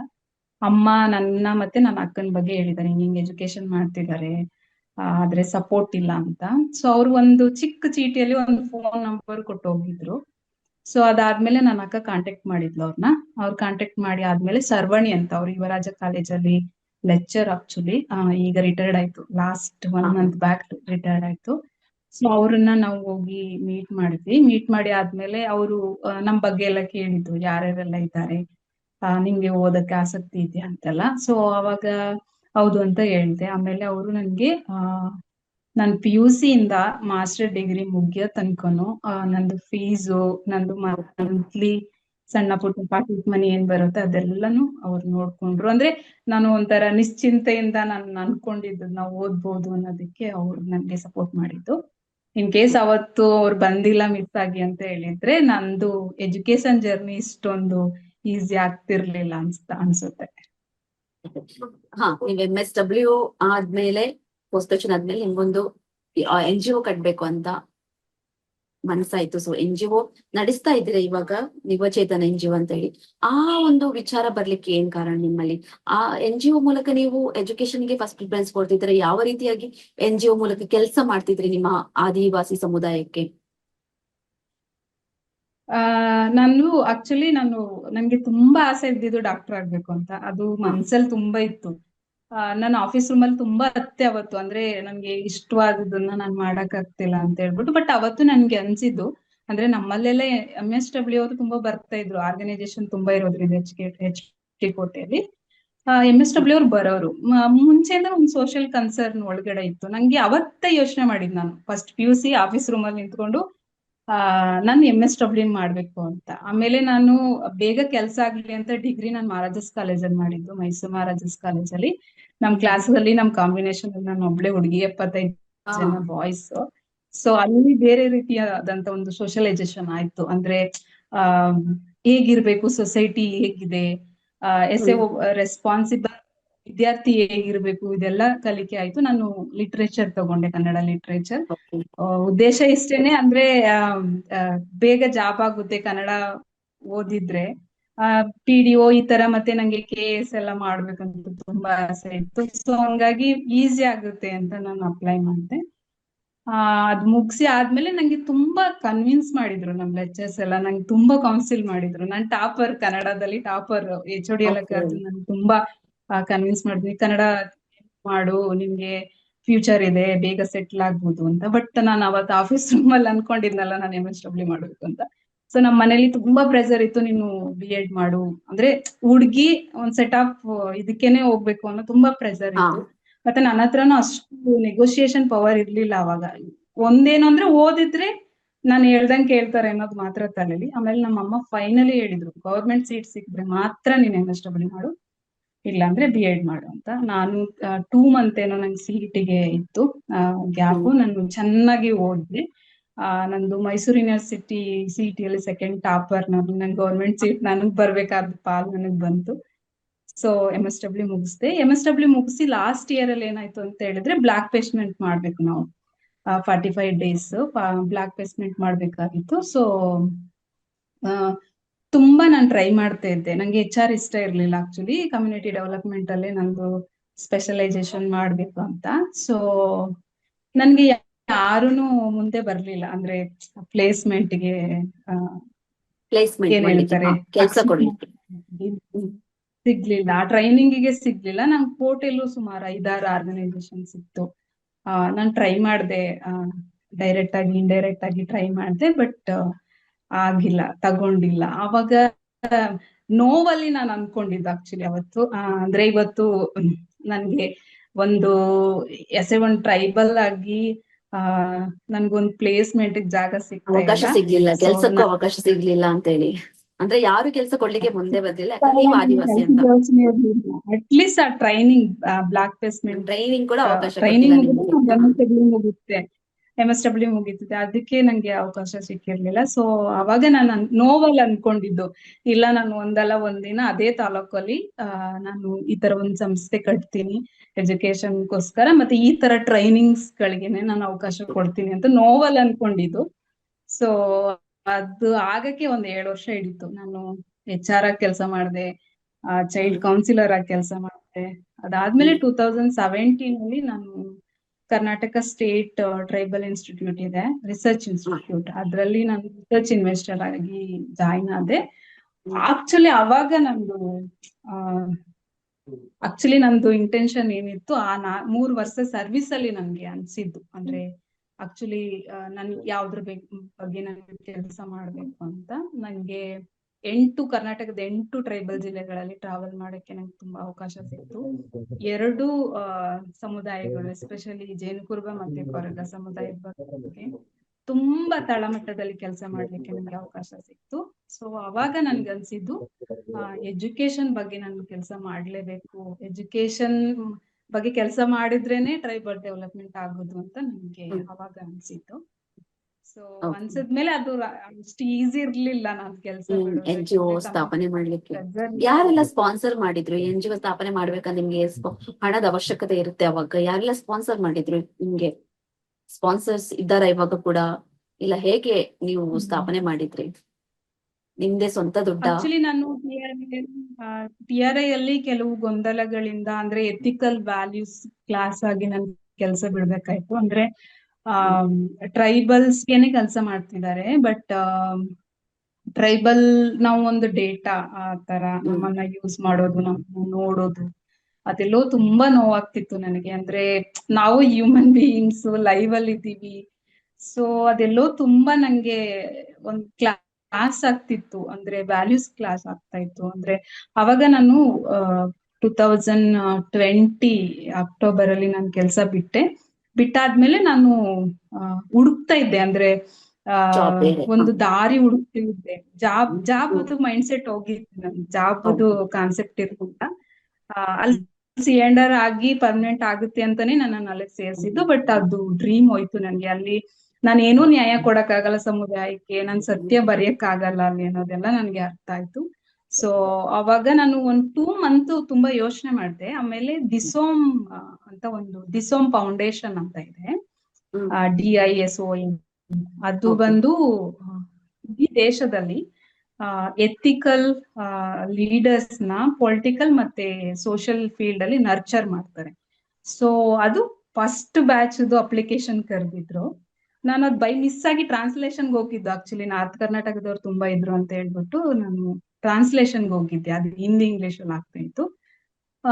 ಆಕ್ಚುಲಿ ಅವಾಗ ಅಂದ್ರೆ ಅದ್ರ ಫೌಂಡರ್ ನನ್ಗೆ ಗೊತ್ತಿತ್ತು ಮುಂಚೆನೆ, 2017 ಇಂದಾನೆ ಗೊತ್ತಿತ್ತು. ಅದು ಫುಲ್ ಪೊಲಿಟಿಕಲ್ ಲೀಡರ್ಶಿಪ್ ಬಗ್ಗೆ 3 ವರ್ಷ ಇದ್ದಿದ್ದಕ್ಕೆ ನಾನು ನೆಗ್ಲೆಕ್ಟ್ ಮಾಡಿದೆ, ನಾನು ರಿಜೆಕ್ಟ್ ಮಾಡಿದೆ. 3 year ಎಲ್ಲ ಟೈಮ್ ಕೊಡಕ್ಕಾಗಲ್ಲ ಫೆಲೋಶಿಪ್ಗೆ ಅಂತ. ಆಮೇಲೆ ನಾನು ಇದಕ್ ಹೋದಾಗ ನನ್ಗನ್ಸ್ತು, ಹೌದು ನಾನು ಹುಡುಕ್ತಾ ಇರೋ ದಾರಿ ಇಲ್ಲಿ ಆಕ್ಚುಲಿ ಇಲ್ಲೇ ಇದೆ ನಾನು ಅಂತ ಹೇಳ್ಬಿಟ್ಟು ನಾನು ಅಪ್ಲೈ ಮಾಡಿದೆ. ಅಪ್ಲೈ ಮಾಡಿ ಆದ್ಮೇಲೆ ಅದು ಒಂದು 3-4 ರೌಂಡ್ ಪ್ರೋಸೆಸ್ ಇರುತ್ತೆ. ಸೊ ಅದ್ರಲ್ಲೆಲ್ಲ ಸೆಲೆಕ್ಟ್ ಆದೆ ನಾನು. ಫೈನಲ್ 24 ಮೆಂಬರ್ ನಾನು ಒಬ್ಳು ಸೌತ್ ಕರ್ನಾಟಕದಿಂದ ಫಸ್ಟ್ ಬ್ಯಾಚ್ ಲೀಡರ್ಶಿಪ್ ಕೋರ್ಸ್ಗೆ ಸೆಲೆಕ್ಟ್ ಆಗಿದೆ. 15 Okay. ಮಂತ್ ಲೀಡರ್ಶಿಪ್ ಕೋರ್ಸ್ ಅದು. ಹಾ. ಸೊ ಅದಾದ್ಮೇಲೆ ನನ್ಗೆ ಕ್ಲಾರಿಟಿ ಸಿಕ್ತು. ಅಂದ್ರೆ ನಾನು ಐ ಹ್ಯಾವ್ ಒಂದು ಟು ಸ್ಥಾಪನೆ ವರ್ಕ್ ಅಂದ್ರೆ NGO ಸ್ಥಾಪನೆ ಎಜುಕೇಶನ್ ಮಾಡಿ. ಮತ್ತೆ ಲೀಡರ್ಶಿಪ್ ಬಗ್ಗೆ ವರ್ಕ್ ಮಾಡ್ಬೇಕು ಅಂತ ನನ್ಗೆ ಅನ್ಸಿತ್ತು. ಒಂದ್ ಸೆಟ್ ಆಫ್ ಈಗ ಏನಂದ್ರೆ ನೀವು ಡೋನರ್ಸ್ ಬಗ್ಗೆ ಕೇಳಿದ್ರಿ. ಸೊ 8 ಮಂತ್ 0 ಡೋನರ್ಸ್ ಯಾರು ಇರ್ಲಿಲ್ಲ. ನಾನು ನನ್ ಫೆಲೋಶಿಪ್ ಅಲ್ಲಿ ಏನ್ ಸ್ವಲ್ಪ ಹಾ. ಅಮೌಂಟ್ ಬರ್ತಿತ್ತು ತಿಂಗಳಿಗೆ ಅದನ್ನ ಉಳಿಸ್ಕೊಂಡ್ ಬಂದಿದ್ದೆ. 8 ತಿಂಗಳು ನಾನು ನನ್ ಸ್ವಂತ ದುಡ್ಡಲ್ಲೇ ನಾನು ಮತ್ತೆ ನನ್ ಜೊತೆಗೆ 4 ಜನ ಇದ್ದಾರೆ. ಅಂದ್ರೆ ನನ್ನನ್ ಸೇರಿಸಿ 4 ಜನ ಇದ್ದಾರೆ. So Okay. ಇಬ್ರು ಕೊಡಗಿನವರು, ಅವರು ಮಲೆ ಕುಡಿಯ ಸಮುದಾಯಕ್ಕೆ ಸೇರಿದವರು. ಮಲೆ ಕುಡಿಕರು. ಹಾ. ಇನ್ನೊಬ್ರು ನನ್ ಬ್ರದರ್, 4 ಜನ ಸೇರಿ ಆಗಸ್ಟ್ 9th 2022 ಅಲ್ಲಿ ನಾವು ಯುವಚೇತನ ಫೌಂಡೇಶನ್ ಸ್ಟಾರ್ಟ್ ಮಾಡಿದ್ವಿ. ಮಾಡಿ ಆದ್ಮೇಲೆ 15ರಿಂದ 25 ವರ್ಷ ವಯೋಮಾನದ ಏನ್ ಯೂತ್ಸ್ ಇದ್ದಾರೆ, ಸೊ ಅವ್ರ ಬಗ್ಗೆ ತುಂಬಾ ಇಂಟೆನ್ಸಿವ್ ಆಗಿ ಫೋಕಸ್ ಆಗಿ ಕೆಲಸ ಮಾಡ್ಬೇಕು ಎಜುಕೇಶನ್ ಬಗ್ಗೆ ಅಂತ. ಅದಕ್ಕಿಂತ ಮುಂಚೆ ನಂದು ಈ ಎಕ್ಸ್ಪೀರಿಯನ್ಸ್ ಎಲ್ಲ ಫೀಲ್ಡ್ ಬೇಸ್ಡ್ ಎಕ್ಸ್ಪೀರಿಯನ್ಸ್ ಅಂದ್ರೆ ಯಾಕೆ 15ರಿಂದ 25 ವರ್ಷ ಯೂತ್ ಬಗ್ಗೆನೆ ನಾವು ಕೆಲಸ ಮಾಡ್ಬೇಕು ಅಂದ್ರೆ 1 to 10th set of education ಸಿಗುತ್ತೆ ಟ್ರೈಬಲ್ಸ್ ಯೂತ್ಗೆ. ಅದಾದ್ಮೇಲೆ ಏನಾಗುತ್ತೆ ಅಂತ ಹೇಳಿದ್ರೆ ಒಂದು ಹ್ಯಾಂಡ್ ಹೋಲ್ಡಿಂಗ್ ಸಪೋರ್ಟ್ ಇಲ್ಲ. ಸರ್ಕಾರ ಆಗಿರ್ಬೋದು ಅಥವಾ ಆರ್ಗನೈಸೇಷನ್ ಆಗಿರ್ಬೋದು, ತುಂಬಾ ಕಮ್ಮಿ ಆರ್ಗನೈಸೇಷನ್ಗಳು ಯೂತ್ ಅಂಡ್ ಎಜುಕೇಶನ್ ಬಗ್ಗೆ ಕೆಲಸ ಮಾಡ್ತಿದ್ದಾರೆ. ಸೊ ನನ್ಗನ್ಸ್ತು ನಮ್ ಕೋಟೆ ಭಾಗದಲ್ಲಿ ಯಾರು ಯೂತ್ ಅಂಡ್ ಎಜುಕೇಶನ್ ಬಗ್ಗೆ ಅಷ್ಟು ಫೋಕಸ್ ಆಗಿ ಕೆಲಸ ಮಾಡ್ತಾ ಇಲ್ಲ. ಸೊ ಇಲ್ಲಿ ನೀಡ್ ಇದೆ ಅಂತ ಹೇಳ್ಬಿಟ್ಟು ನಾವು ವರ್ಕ್ ಸ್ಟಾರ್ಟ್ ಮಾಡಿದ್ವಿ. ಈಗ ನಮ್ ಜೊತೆ 30 ಜನ ಫಸ್ಟ್ ಜನರೇಷನ್ ಲರ್ನರ್ಸ್ ಇದ್ದಾರೆ. ಸೊ ಕಾಲೇಜ್ಗೆ ಹೋಗ್ತಿದ್ದಾರೆ. ಅವ್ರ ಜೊತೆ ನಾವು ತುಂಬಾ ಇಂಟೆನ್ಸಿವ್ ಆಗಿ ಪ್ರೋಗ್ರಾಮ್ಸ್ ನ ಮಾಡ್ತಾ ಇದ್ದೀವಿ. ಯಾವೆಲ್ಲ ಪ್ರೋಗ್ರಾಮ್ಸ್ ಗಳೆಲ್ಲ ಮಾಡ್ತೀರಾ ಅಂದ್ರೆ ಎಸ್ಪೆಷಲಿ ಎಜುಕೇಶನ್ ಗೆ ಸಂಬಂಧಪಟ್ಟ ಹಾಗೆ, ಅದು ಕೂಡ ಮಹಿಳೆಯರ ಎಜುಕೇಶನ್ ಗೆ ಸಂಬಂಧಪಟ್ಟ ಹಾಗೆ ಯಾವ ರೀತಿಯಾಗಿ ನೀವು ಕೆಲಸ ಮಾಡ್ತಾ ಇದ್ದೀರಾ? ಮತ್ತೆ ಆ ಕೆಲಸ ಕರೆಕ್ಟ್ ಆಗಿ ನಡೀತಾ ಇದೆ ಅಂದ್ರೆ ಮಕ್ಕಳೆಲ್ಲ ಸ್ಕೂಲಿಗೆ ಹೋಗ್ತಾರಾ? ಹೆಣ್ಮಕ್ಳು ಆಸಕ್ತಿ ತೋರಿಸ್ತಾರ ಕೆಲ್ಸಕ್ಕೆ ಹೋಗ್ಬೇಕು ಎಜುಕೇಶನ್ ತಗೊಳ್ಳಿಕ್ಕೆ? ಫಸ್ಟ್ ನಾವು ರೆಸಿಡೆನ್ಷಿಯಲ್ ಪ್ರೋಗ್ರಾಮ್ ಮಾಡ್ತೀವಿ. Summer camp 5 days residential camp ಮಾಡ್ತೀವಿ. ಅದ್ರಲ್ಲಿ ಬಂದು ಮುಖ್ಯವಾಗಿ ಏನ್ ಮಾಡ್ತಿದೀವಿ ಅಂದ್ರೆ ಈಗ ಯಾರೆಲ್ಲ 10th ಎಕ್ಸಾಮ್ಸ್ ಬರ್ದಿದ್ದಾರೆ, ಸೊ ಆ ಯೂತ್ಸ್ ನ ನಾವು ಐಡೆಂಟಿಫೈ ಮಾಡ್ತೀವಿ. ಫೀಲ್ಡ್ಗೆ ಹೋಗ್ತೀವಿ, ಮಾತಾಡ್ತೀವಿ, ಲೋಕಲ್ ಸ್ಕೂಲು ಕಾಲೇಜ್ಗೆ ವಿಸಿಟ್ ಮಾಡ್ತೀವಿ. ನಮ್ ಟ್ರೈಬಲ್ಸ್ ಅಂದ್ರೆ 5 ಟ್ರೈಬಲ್ಸ್ ಯಾರೆಲ್ಲ ಇದ್ದಾರೆ ಆ ಸ್ಟೂಡೆಂಟ್ಸ್ ನ ಫಸ್ಟ್ ಐಡೆಂಟಿಫೈ ಮಾಡಿ ಅವ್ರ ಮನೆಗೆ ಹೋಗಿ ಅವ್ರ ಪೇರೆಂಟ್ಸ್ ಮತ್ತೆ ಸ್ಟೂಡೆಂಟ್ಸ್ ಜೊತೆ ಇಬ್ಬರ ಜೊತೆನೂ ಮಾತಾಡ್ತೀವಿ. ನಮ್ ಪ್ರೋಗ್ರಾಮ್ಸ್ ಏನಿರುತ್ತೆ ಅಂತೆಲ್ಲ ಹೇಳ್ತೀವಿ. ಹೇಳಿ ಆದ್ಮೇಲೆ ಅವರು ಫಸ್ಟ್ ಎಂಟ್ರಿ ಯುವಚೇತನಕ್ಕೆ ಅಂದ್ರೆ ಥ್ರೂ ಕ್ಯಾಂಪ್ ಬರ್ತಾರೆ. ಬಂದಾದ್ಮೇಲೆ ಸರ್ಕಲ್ ಆಫ್ ಕನ್ಸರ್ನ್ ಅಂತ ಒಂದು ತುಂಬಾ ಲಾಂಗ್ ಪ್ರೋಸೆಸ್ ಯೂತ್ಸ್ ಜೊತೆ ಮಾಡ್ತೀವಿ 5 days. ಅಂದ್ರೆ ಅವ್ರ ನೀಡ್ ಏನು, ಅವ್ರು ಯಾವ ಸ್ಟೇಜ್ ಅಲ್ಲಿ ಇದ್ದಾರೆ, ಅವ್ರಿಗೆ ಏನ್ ಆತಂಕ ಇದೆ, ಏನ್ ಸಪೋರ್ಟ್ ಬೇಕು ಆಕ್ಚುಲಿ ಅವರಿಗೆ, ಅದನ್ನ ನಾವು ಎಸ್ ಎ ಟೀಮ್ ಅನಲೈಸ್ ಮಾಡ್ತೀವಿ 1 to 1. ಸೊ ಆ ಬೇಸ್ಡ್ ಮೇಲೆ ಕೇಸ್ ಟು ಕೇಸ್ ಇದಾಗುತ್ತೆ. ಅದು ಒಂದು ಸ್ಟೂಡೆಂಟ್ ಗೆ ಇದ್ದಂತ ನೀಡ್ ಇನ್ನೊಂದು ಸ್ಟೂಡೆಂಟ್ಸ್ ಇರಲ್ಲ. ಕೆಲವರಿಗೆ ಡಾಕ್ಯುಮೆಂಟೇಶನ್ ತುಂಬಾ ಡಾಕ್ಯುಮೆಂಟ್ಸ್ ಪ್ರಾಬ್ಲಮ್ ಇರೋದ್ರೇನೆ ಅಂದ್ರೆ ಆಧಾರ್ ಇರಲ್ಲ, ಕ್ಯಾಸ್ಟ್ ಇರಲ್ಲ, ಇನ್ಕಮ್ ಇರಲ್ಲ.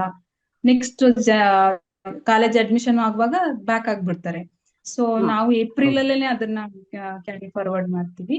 ಆದ್ರೆ ಜಾಸ್ತಿ ನಾವು ಕಮ್ಯುನಿಕೇಶನ್ ಮತ್ತೆ 10th ಆದ್ಮೇಲೆ ಬೇರೆ ಹಾಸ್ಟೆಲ್ಗೆ ಮತ್ತೆ ಮೇನ್ ಸ್ಟ್ರೀಮ್ಗೆ ಅವ್ರು ಹೋಗೋದ್ರಿಂದ ಅಲ್ಲಿ ಹೇಗೆ ಒಗ್ಗಿಕೊಳ್ಬೇಕು, ಈವನ್ ಟಾಯ್ಲೆಟ್ ಯೂಸ್ ಮಾಡೋದ್ರಿಂದ ಹೇಳ್ಬೋದು, ಎಲ್ಲಾನು ನಾವು ಟ್ರೈನಿಂಗ್ ಮಾಡ್ತೀವಿ. ಹೇಗ್ ಮಾತಾಡೋದು, ಹೇಗ್ ಕೂತ್ಕೊಳ್ಳೋದು, ಅವ್ರ ಭಯಗಳೇನು, ಇದನ್ನೆಲ್ಲ ಅಂದ್ರೆ ಅಲ್ಲಿ ತುಂಬಿರುತ್ತಲ್ಲ ಅದನ್ನ ಸ್ವಲ್ಪ ಆಚೆ ಹಾಕ್ತೀವಿ. ಸೊ ಅದು ನಮ್ಗೆ ಅದು ಎಂಟ್ರಿ ಆಗುತ್ತೆ. ಅದಾದ್ಮೇಲೆ ನಾವು ಮಾರ್ಚ್ ಆದ್ಮೇಲೆ ಜೂನ್, ಜುಲೈ, ಆಗಸ್ಟ್ ತುಂಬಾ ಇಂಡಿವಿಜುವಲ್ ಫಾಲೋ ಅಪ್ ಆಗುತ್ತೆ. ಯಾರನ್ನ ಯಾವ ಕಾಲೇಜಿಗೆ ಸೇರ್ಸ್ಬೇಕು, ಅವ್ರ ಫ್ಯಾಮಿಲಿ ಸಿಚುವೇಶನ್ಸ್ ಏನು, ಪೇರೆಂಟ್ಸ್ ಜೊತೆ ಕೌನ್ಸಿಲಿಂಗ್ ಆಗುತ್ತೆ. ಅದಾದ್ಮೇಲೆ ಸ್ಟೂಡೆಂಟ್ ಜೊತೆ ರೆಗ್ಯುಲರ್ ಟಚ್ ಅಲ್ಲಿ ಇರ್ತೀವಿ. ಯಾಕಂದ್ರೆ ಸಡನ್ಲಿ ಕಾಲೇಜು ಅಥವಾ ಸ್ಕೂಲ್ಗೆ ಹೋದ ತಕ್ಷಣ ಅಲ್ಲಿ ವಾತಾವರಣ ಅಡ್ಜಸ್ಟ್ ಆಗಲ್ಲ, ಯಾರ ಹತ್ರ ಮಾತಾಡ್ಬೇಕು ಅಂತ ಸೀದಾ ಬಿಟ್ಟು ಬಂದ್ಬಿಡ್ತಾರೆ. ಸೊ ಹಂಗಾಗಿ ತುಂಬಾ ಇಂಟರ್ವೆನ್ಷನ್, ಫೋನ್ ಅಲ್ಲಿ ಮಾತಾಡೋದು, ಅವ್ರನ್ನ ಹಾಸ್ಟೆಲ್ಗೆ ಹೋಗಿ ಮೀಟ್ ಮಾಡೋದು, ಇಲ್ಲ ಮನೇಲಿ ಬಂದ್ರೆ ಮನೇಲಿ ಮೀಟ್ ಮಾಡೋದು ಇದಾಗುತ್ತೆ. ಮತ್ತೆ 9th ಆಗಸ್ಟ್ ನಮ್ದು ಆಕ್ಚುಲಿ ಆರ್ಗನೈಸೇಷನ್ ಫೌಂಡೇಶನ್ ಡೇ ಮತ್ತೆ ವರ್ಲ್ಡ್ ಇಂಡಿಜಿನಿಯಸ್ ಡೇ ಎರಡನ್ನೂ ನಾವು ಸೆಲೆಬ್ರೇಟ್ ಮಾಡ್ತೀವಿ ಕಮ್ಯುನಿಟಿ ಅಂಡ್ ಯೂತ್ ಜೊತೆ. ಸೊ ಅಲ್ಲಿ ನಮ್ಮ ಇಂಡಿಜಿನಿಯಸ್ ರೈಟ್ಸ್ ಏನಿದೆ, ನಮ್ಮ ಹಕ್ಕುಗಳೇನು, ನಮ್ಮ ಜವಾಬ್ದಾರಿಗಳೇನು, ಇದ್ರ ಬಗ್ಗೆ ನಾವು ಪ್ರೋಗ್ರಾಮ್ ಮಾಡ್ತೀವಿ. ಇದಾದ್ಮೇಲೆ ದಸರಾ ಕ್ಯಾಂಪ್ ಮಾಡ್ತೀವಿ, ರೆಸಿಡೆನ್ಷಿಯಲ್ ಕ್ಯಾಂಪ್. ಇದು ಬಂದು 2ನೇ ರೆಸಿಡೆನ್ಷಿಯಲ್ ಕ್ಯಾಂಪ್. ಈಗ ಹೊಸದಾಗಿ ಯಾರೆಲ್ಲ ಕಾಲೇಜ್ಗೆ ಹೋಗಿದ್ದಾರೆ ಅವ್ರದ್ದು ಚಾಲೆಂಜಸ್ ಏನು, ಆ ಅವ್ರಿಗೇನ್ ಪ್ರಾಬ್ಲಮ್ ಆಗ್ತಿದೆ, ಇದನ್ನ ಒಂದ್ 4 days ನಾವು ಅವ್ರ ಜೊತೆ ಇದ್ದು ಅದ್ ಅರ್ಥ ಮಾಡ್ಕೋತೀವಿ. ಇದೇನ್ ಫಿಕ್ಸ್ ಅಂದ್ರೆ ಫಿಕ್ಸ್ ಆಗಿರಲ್ಲ ಕಂಟೆಂಟ್ ಎಲ್ಲ. ಯೂತ್ ಗ್ರೂಪ್ ಏನ್ ನೀಡಿದೆ ಅದ್ರ ಮೇಲೆನೆ ಕಂಟೆಂಟ್ ಬಿಲ್ಡ್ ಮಾಡ್ತೀವಿ. ಅದಾಗುತ್ತೆ. ಅದಾದ್ಮೇಲೆ ಡಿಸೆಂಬರ್ ಅಲ್ಲಿ ನವೆಂಬರ್ 15th ನಾವು ಬಿರ್ಸಾ ಮುಂಡಾ ಜಯಂತಿ ಮಾಡ್ತೀವಿ. ಅದ್ರಲ್ಲಿ ಬಂದು ಡ್ರಾಪ್ ಔಟ್ ಯೂತ್ ಏನಿದ್ದಾರೆ ಅವ್ರನ್ನ ರೀಚ್ ಔಟ್ ಮಾಡ್ತೀವಿ ನಾವು ಥ್ರೂ ವಾಲಿಬಾಲ್. ರೀಚ್ ಔಟ್ ಮಾಡಿ ಅವ್ರಿಗೆ ಹೇಗೆ ಲೈಫ್ ಸ್ಕಿಲ್ ನ ಬಿಲ್ಡ್ ಮಾಡೋದು ಅನ್ನೋದು ಮಾಡ್ತೀವಿ. ಮತ್ತೆ ಮಾರ್ಚ್ 8ಕ್ಕೆ ವಿಮೆನ್ಸ್ ಡೇ, ವಿಮೆನ್ಸ್ ಜೊತೆ ಒಂದು ಕನೆಕ್ಷನ್ ಬಿಲ್ಡ್ ಮಾಡಕ್ಕೆ ಮಾಡ್ತೀವಿ. ಅವ್ರ ರೈಟ್ಸ್, ಅವರ ಪ್ರಾಬ್ಲಮ್ಸ್ ಗಳೇನು, ಅವ್ರ ನೀಡ್ ಏನು, ಇದನ್ನ ಅರ್ಥ ಮಾಡ್ಕೊಳಕ್ಕೆ ಅವ್ರ ಜೊತೆ ಪ್ರೋಗ್ರಾಮ್ ಮಾಡ್ತೀವಿ. ಮತ್ತೆ ರೊಟೀನ್ ನಮ್ದು ಬೇಸಿಗೆ ಶಿಬಿರ 5 ಪ್ರೋಗ್ರಾಮ್ ನಾವು ಮಾಡ್ತೀವಿ. ಜನವರಿ 12 to 19 ನಾವು ನ್ಯಾಷನಲ್ ಯೂತ್ ಡೇ ಮಾಡ್ತೀವಿ. ಯೂತ್ ರೈಟ್ಸ್ ಏನು, ಯೂತ್ ರೆಸ್ಪಾನ್ಸಿಬಿಲಿಟೀಸ್ ಏನು, ಇದ್ರ ಬಗ್ಗೆ ಒಂದು 5 ರೆಗ್ಯುಲರ್ ಪ್ರೋಗ್ರಾಮ್ಸ್ ನಮ್ದಿರುತ್ತೆ. ಅದಲ್ಲದೆ ಫಾಲೋಅಪ್ಸ್ ಇರುತ್ತೆ. ಆಶಾ ಅವರೇ, ನೀವು ಬಂದಿರೋದು ಎರವ ಕಮ್ಯುನಿಟಿಯಿಂದ. ಏನಿದು ಎರವ ಕಮ್ಯುನಿಟಿ? ಏನ್ ನಿಮ್ದು ಭಾಷೆ ಆಗಿರ್ಬೋದು, ಆಚಾರ ವಿಚಾರಗಳಿರ್ಬೋದು, ಹೇಗೆ, ಎಲ್ಲಿಂದ ಬಂದ್ರಿ, ಆತರ ಏನಾದ್ರು ವಿವರಣೆ ಕೊಡ್ಬೋದಾ? ಆಕ್ಚುಲಿ ಎರವ ಕಮ್ಯುನಿಟಿ ಅಂತ ಹೇಳಿದ್ರೆ, ಎರವದಲ್ಲಿ 4 ಗ್ರೂಪ್ ಇದೆ. ನಮ್ದು ಮೂಲ ಬಂದು ವಯನಾಡು. ನಾವಿರೋದೆಲ್ಲ ಕಬಿನಿ. ಅಂದ್ರೆ ಅವಾಗ ಅಂದ್ರೆ ಸ್ಟೇಟ್ ಡಿವೈಡ್ ಇರ್ಲಿಲ್ಲ. ನಾವು ಕಾಕನಕೋಟೆ, ವಯನಾಡ್, ಕಬಿನಿ ರೂಟ್ಸ್ ಅಲ್ಲಿ ನಮ್ದು ಟ್ರೈಬ್ಸ್ ಇರೋದು. ನಾನು ಬಂದು HD ಕೋಟೆ ಭಾಗದಲ್ಲಿರುವಂತ ಬಡಗ ಎರವ ಗ್ರೂಪ್ಗೆ ಸೇರಿದ್ದು.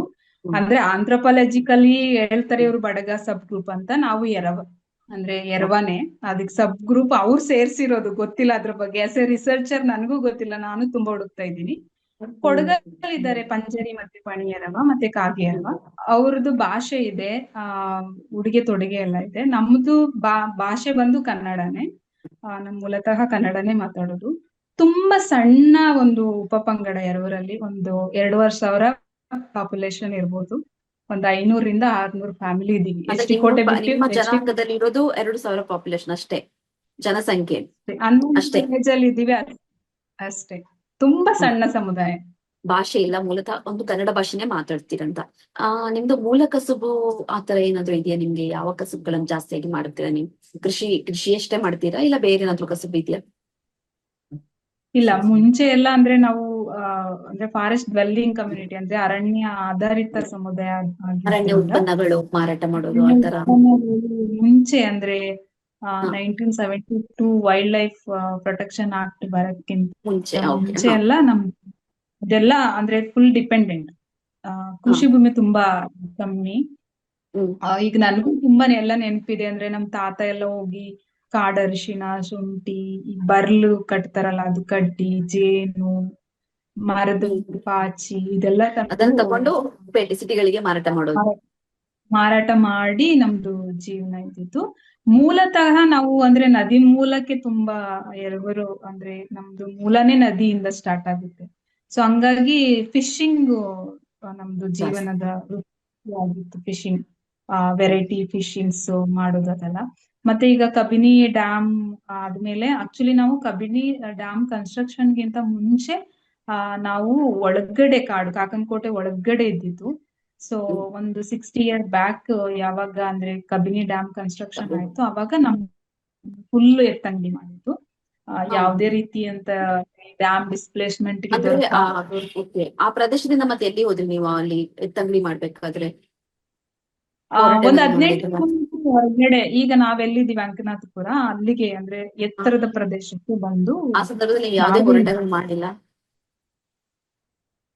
ಇಲ್ಲ, ಭಯ ಅಲ್ಲ ನಮ್ಮವರಿಗೆ ಅವಾಗ. ಹೋರಾಟ ಎಲ್ಲಿ ಅಂದ್ರೆ ನಮಗ್ ಬೇಕಾದಂತ ಜಾಗನೇ ಇಟ್ಕೊಂಡಿಲ್ಲ. ಅಂದ್ರೆ ಅಷ್ಟು ಜಾಗ ತಕೊಂಡ್ರು, ನಿಮ್ಗೇನು ಪರಿಹಾರ ರೂಪದಲ್ಲಿ ಏನು ಕೊಟ್ಟಿಲ್ಲ? ಏನು ಕೊಡ್ಲಿಲ್ಲ? ಯಾವುದೇ ಪರಿಹಾರ ಇಲ್ದೇನೆ ಸಂಬಂಧಿಕರು ಎಲ್ಲೆಲ್ಲಿದ್ದಾರೆ ಅಲ್ಲಿ ಸೆಕ್ಯೂರ್ ಆಗಿ ಬಂದ್ ಸೇರ್ಕೊಂಡಿದ್ದು. ಮನೆ ಅವರು ಮಾಡ್ಕೊಂಡಿದ್ದಂತ ಮುಂಚೆ ಎಲ್ಲ ಕುಂಬ್ರಿ ಬೇಸಾಯ ಮಾಡ್ತಿದ್ದಿದ್ದಲ್ವಾ, ಅಂದ್ರೆ ಹ್ಮ್. 2 ವರ್ಷ ಒಂದೊಂದ್ ಕಡೆ ಒಕ್ಕಲು ಹೋಗಿ ವ್ಯವಸಾಯ ಮಾಡ್ತಿದ್ವು. ಅದೆಲ್ಲ ಬಿಟ್ಟು ನೀರ್ ಬರ್ದೇ ಇರೋ ಜಾಗಕ್ಕೆ ಎತ್ತರ ಪ್ರದೇಶಕ್ಕೆ ಬಂದು, ಅದನ್ನು ಅವ್ರ ಸಂಬಂಧಿಕರು ಎಲ್ಲೆಲ್ಲೆಲ್ಲ ಇರ್ತಾರೆ ಅಲ್ಲಿ ಗುಂಪು ಗುಂಪಾಗಿ ಬಂದು ಸೇರ್ಕೊಂಡಿದ್ದು. ಸೊ ಯಾವುದೇ ರೀತಿಯ ಪರಿಹಾರ ಸಿಕ್ಕಿಲ್ಲ. ಗೌರ್ಮೆಂಟ್ ಇಂದ ಸಿಕ್ಕಿಲ್ಲ, ಇವ್ರು ಸಿಕ್ಕಿಲ್ಲ. ಪಡ್ಕೊಂಡೂ ಇಲ್ಲ. ಭಯದಿಂದ. ಭಯ. ಹ. ಆಶಾ ಅವರೇ, ನಿಮ್ದು ಸಾಮಾಜಿಕವಾಗಿ ಆರ್ಥಿಕವಾಗಿ ಸ್ಥಿತಿಗತಿಗಳು ಮುಂಚೆಗಿಂತ ಕಂಪೇರ್ ಮಾಡಿದ್ರೆ ಹೀಗೆ ಹೇಗಿದೆ? ಮುಂಚೆ ಹೇಗಿತ್ತು? ಯಾವ ರೀತಿ ಸುಧಾರಿಸ್ಕೊಂಡು ಹೋಗಿದೆ? ಮುಂಚೆ ಸಮಾಜ ಎಲ್ಲ ನೋಡೋ ಅಂದ್ರೆ ಪರಿಸ್ಥಿತಿ ಇರ್ಬೋದು, ಹೆಣ್ಮಕ್ಳ ಹೌದು. ಎಜುಕೇಶನ್ ಇರ್ಬೋದು, ಗಂಡ್ಮಕ್ಳ ಈ ತರ ಕೆಲವೊಂದು ಸಾಮಾಜಿಕ ಪಿಡುಗುಗಳು, ಸಮಸ್ಯೆಗಳೆಲ್ಲ. ಸಾಮಾಜಿಕವಾಗಿ ಹೇಳೋದಾದ್ರೆ ಆಕ್ಚುಲಿ ನಾವು ಸೆಮಿ ನೊಮ್ಯಾಡಿಕ್ ಅಂತಾನೆ ನಮ್ನ ಕನ್ಸಿಡರ್ ಮಾಡ್ತಿದ್ದಿದ್ದು ಮುಂಚೆ. ಯಾಕೆಂದ್ರೆ ಒಂದ್ 6 ಮಂತ್ ಅಷ್ಟೇ ನಾವು ಊರಲ್ಲಿ ಇರ್ತಾ ಇದ್ದಿದ್ದು ಮುಂಚೆ. ಅಂದ್ರೆ ಯಾಕಂದ್ರೆ ಈ ಕಾಡಿಗೆ ರಿಸ್ಟ್ರಿಕ್ಷನ್ ಬಂದ್ಮೇಲೆ ನಮ್ದು ಲೈವ್ಲಿಹುಡ್ ಅಪಾರ್ಚುನಿಟೀಸ್ ಏನಿದೆ ಅದು ಅಂದ್ರೆ ಸಂಪೂರ್ಣ ಬಂದ್ ಆಯ್ತಲ್ಲ. ಸೊ ಅವಾಗ ಕೃಷಿ ಕೂಲಿ, ಅವರು ಎಕ್ಸ್ಪರ್ಟ್ ಇದ್ದಿದ್ದು ಕೂಲಿ, ಮತ್ತೆ ಡ್ಯಾಮ್ ಬಂದಿದ್ರಿಂದ ಫಿಶಿಂಗ್ ಗೆ ಅವಕಾಶ ಇಲ್ಲ. ಸೊ ಅಂದ್ರೆ ಕಂಪ್ಲೀಟ್ ವಂಚನೆಯಿಂದ ಕೃಷಿ ಕೂಲಿಗೆ ತುಂಬಾ ಜೀತ ಪದ್ಧತಿಗೆ ಅಡಿಕ್ಟ್ ಆಗಿದ್ದಂತ ಸಮುದಾಯ. ಜೀವಿತ ಪದ್ಧತಿ ಕೂಡ ಜೀತ ಎದುರಿಸಿದ್ರು. ಹೌದು, ಜೀತ ಪದ್ಧತಿ. ಈಗ್ಲೂನು ಇಂದಿರಾ ಗಾಂಧಿನ ಸ್ಮರಿಸ್ಕೋತಾರೆ ನಮ್ಮ ಹಿರಿಯರು. ಅವರಿಂದ ಜೀತ ಅಂದ್ರೆ ಪದ್ಧತಿ ನಮ್ಮಲ್ಲಿರೋ ಪದಾರ್ಥಗಳು ಇಟ್ಟಿದ್ದೆ ಅದೆಲ್ಲ ವಾಪಸ್ ಬಂದು ನಮ್ಮನ್ನ ಜೀತ ಮುಕ್ತ ಮಾಡಿದ್ರು ಅಂತ ಈಗ್ಲೂ ನೆನ್ಪ್ ಮಾಡ್ಕೊಂಡ್ರೆ. ತುಂಬಾ ಮೈಗ್ರೇಷನ್, ಅಂದ್ರೆ ಒಂದ್ 6 ಮಂತ್ ಮೈಗ್ರೇಷನ್, ಭತ್ತದಕ್ಕೂ ಇಲ್ಲಿಂದ ಹಿಡಿದು ಕಾಫಿ ಮತ್ತೆ ತೋಟ ಕ್ಲೀನ್ ಮಾಡೋ ಕೆಲ್ಸಕ್ಕೆ ತುಂಬಾ ಕೊಡಗಿಗೆ ಮೈಗ್ರೇಷನ್ ಆಗ್ತಿದ್ರು. ನಾನ್ ಚಿಕ್ಕವಳಿದ್ದಾಗೆಲ್ಲ ವಯಸ್ಸಾದವರು ಮತ್ತೆ ಮಕ್ಕಳು ಬಿಟ್ರೆ ಊರಲ್ಲಿ ಯಾರು ಇರ್ತಾ ಇರ್ಲಿಲ್ಲ. ಊರಲ್ಲಿ ಇರಕ್ಕೆ ಭಯ ಎಲ್ಲ ಆಗ್ತಾ ಇತ್ತು. ಮೈಗ್ರೇಷನ್. ಕೆಲ್ಸ ಅಷ್ಟು ಅಂದ್ರೆ ಒಂದ್ ಕೆಲ್ಸಕ್ಕೆ ಬೇರೆ ಜಿಲ್ಲೆಯಿಂದ ಇನ್ನೊಂದ್ ಜಿಲ್ಲೆಗೆ ಅರಸ್ತಾ ಹೋಗ್ತಾ ಇದ್ರು ಅಂತ. 6 ತಿಂಗಳು 8 ತಿಂಗಳು ಅದು ಕೆಲ್ಸ ಬೇರೆ ಆದ್ಮೇಲೆ ಜಿಲ್ಲೆ ವಾಪಸ್ ಮತ್ತೆ ಅಂದ್ರೆ ಬರ್ತಾರೆ. ಕೊಡಗಿಗೆ ಹೋಗ್ತಾ ಹ. ಇದ್ದಿದ್ದು, ಬೇರೆ ಅಲ್ಲಿಂದ ಅದೆಲ್ಲ ಜಿಲ್ಲೆಗಳಿಗೆ ಕೆಲ್ಸ ಆದ್ಮೇಲೆ ವಾಪಸ್ ಊರಿಗೆ ಬರೋದು. ಊರಿಗೆ ಬರೋದು. ಅಂದ್ರೆ ಸ್ವಲ್ಪ ಜನಕ್ಕೆ ಮಾತ್ರ ಕೃಷಿ ಭೂಮಿ ಇದೆ, ಅದು ತುಂಬಾ ತುಂಡು ಭೂಮಿ ಮಾತ್ರ ಇರೋದು. ಲ್ಯಾಂಡ್ಲೆಸ್ ತುಂಬಾ ಇರೋದ್ರಿಂದ ಕೃಷಿ ಕೂಲಿಗೆನೆ ತುಂಬಾ ಇದ್ದಾರೆ, ಅಂದ್ರೆ ಅದೇ ಕೆಲಸ ಮಾಡ್ತಿದ್ದಾರೆ. ಈಗ ಲಾಸ್ಟ್ 10 year ಇಂದ ಏನಾಗ್ತಿದೆ ಅಂತ ಹೇಳಿದ್ರೆ ಸಾಮಾಜಿಕವಾಗಿ ಸ್ವಲ್ಪ ಸದೃಢರಾಗ್ತಿದ್ದಾರೆ. ಅಂದ್ರೆ ನಮ್ಗೆ ಏನೆಲ್ಲ ಸ್ಕೀಮ್ಸ್ ಇದೆ ಅದನ್ನ ಯುಟಿಲೈಸ್ ಮಾಡ್ಕೊತಾ ಇದ್ದಾರೆ. ಮತ್ತೆ ಸ್ವಲ್ಪ ಅವೇರ್ ಆಗ್ತಿದ್ದಾರೆ, ಎಸ್ಪೆಷಲಿ HD ಕೋಟೆ ಭಾಗದ ಎರವ ಕಮ್ಯುನಿಟಿ. ಮತ್ತೆ ನಮ್ ಸುತ್ತ ನಾನ್ ಟ್ರೈಬಲ್ಸ್ ಮತ್ತೆ ಡಾಮಿನೇಟ್ ಕಾಸ್ಟ್ ಇರೋದ್ರಿಂದ ಅವ್ರನ್ನ ಸ್ವಲ್ಪ ಫಾಲೋ ಆಗ್ತಿದ್ದಾರೆ. ಅಂದ್ರೆ ದುಡ್ದಿದ್ದನ್ನ ಸ್ವಲ್ಪ ಉಳಿಸ್ಬೇಕು, ಮತ್ತೆ ನಮ್ಮ ಬೇಸಿಕ್ ನೀಡ್ಸ್ ಏನಿದೆ ಅದನ್ನ ನೀಟಾಗಿ ಮಾಡ್ಕೋಬೇಕು ಅನ್ನೋ ಒಂದು ಇನ್ಫ್ಲುಯೆನ್ಸ್ ಇದೆ. ಇವಾಗ ಮೈಗ್ರೇಷನ್ ಇಲ್ಲ, ಸೀಸನಲ್ ಮೈಗ್ರೇಷನ್ ಅಂದ್ರೆ ಅಪ್ ಅಂಡ್ ಡೌನ್ ಮಾಡ್ತಾರೆ, ಬಟ್ ಹೋಗಿ ಅಲ್ಲೇ ಉಳ್ಕೊಳ್ಳೋದು, ಮಕ್ಕಳನ್ನ ಉಳ್ಕೊಳ್ಳುವಂತ ಪದ್ಧತಿ ಇಲ್ಲ. ಮಾಡಿಸೋದು ಅದಿಲ್ಲ. ಸೊ ಅವಾಗಿಂದ ಸ್ವಲ್ಪ ಚೇಂಜ್ ಆಗಿದೆ. ಈಗ ಎಜುಕೇಶನ್ ಬಗ್ಗೆ ಯೋಚನೆ ಮಾಡ್ತಾರೆ. ಜಾಸ್ತಿಗೆ ನಾವು ಕೂಡ ಎಜುಕೇಶನ್ ತಗೋಬೇಕು, ನಾವು ಕೂಡ ಒಂದು ಉನ್ನತ ಸ್ಥಾನದಲ್ಲಿ ಇರ್ಬೇಕು ಅಂತ ಹೇಳಿ. ಇವಾಗ ಹುಡುಗಿಯರು ಬಿಟ್ರೆ ಹುಡುಗರದ್ದು ಎಜುಕೇಶನ್ ಹೇಗಿದೆ ನಿಮ್ಮ ಕಮ್ಯುನಿಟಿಯಲ್ಲಿ? ಹುಡುಗರು ಕೂಡ ಆಸಕ್ತಿ ತೋರಿಸ್ತಾರೆ ಎಜುಕೇಶನ್ಗೆ?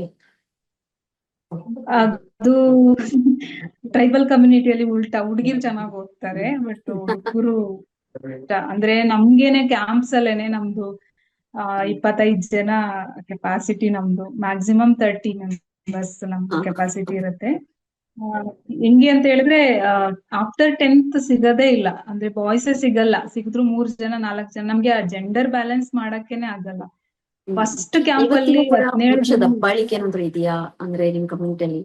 ಪುರುಷರ ನಾವ್ ಹೇಳಿದಾಗೆ ಕೇಳ್ಬೇಕು ಹುಡುಗಿರು ಆತರ ಏನಾದ್ರು ಇದೆಯಾ?